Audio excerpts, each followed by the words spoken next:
In the beginning, God said, "Let there be light." But since that day came a dreadful day in the garden where people loved the darkness rather than the light because their works were evil. They craved it, they sought it, they forgot their Maker. Until a silence reigned on the earth like the blackest night for 400 years, there was no communion with God.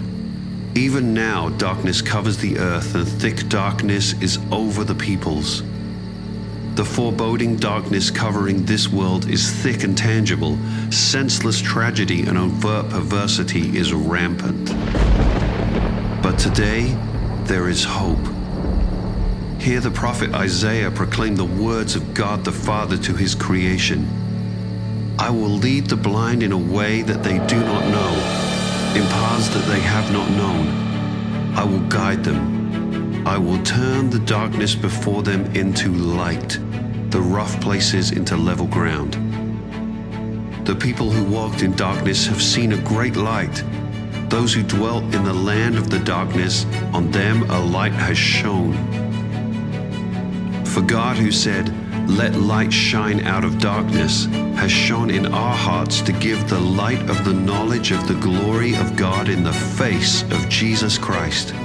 And the Word became flesh and dwelt among us, and we have seen his glory, glory as of the only Son from the Father, full of grace and truth.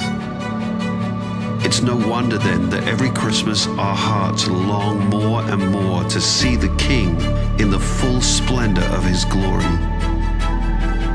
As we're reminded of the baby boy in a manger, born to save us from the darkness, we get a glimpse of the promise answered, yet not reflected in the light of a small Christmas candle, but through the hope that comes in the light of a daybreak, rising in a mass of burning glory, flooding into the world with light.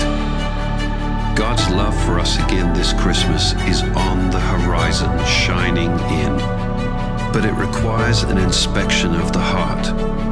And that's what Christmas is, a chance for us again to receive the light of the world by choosing his light over our darkness, to sober our thoughts and allow the work of God to transform us to become more like his Son, to rekindle a fire that burns brightly for his glory and fame. What is it that keeps God's glory from bursting forth in your life? Lift up your head, O church.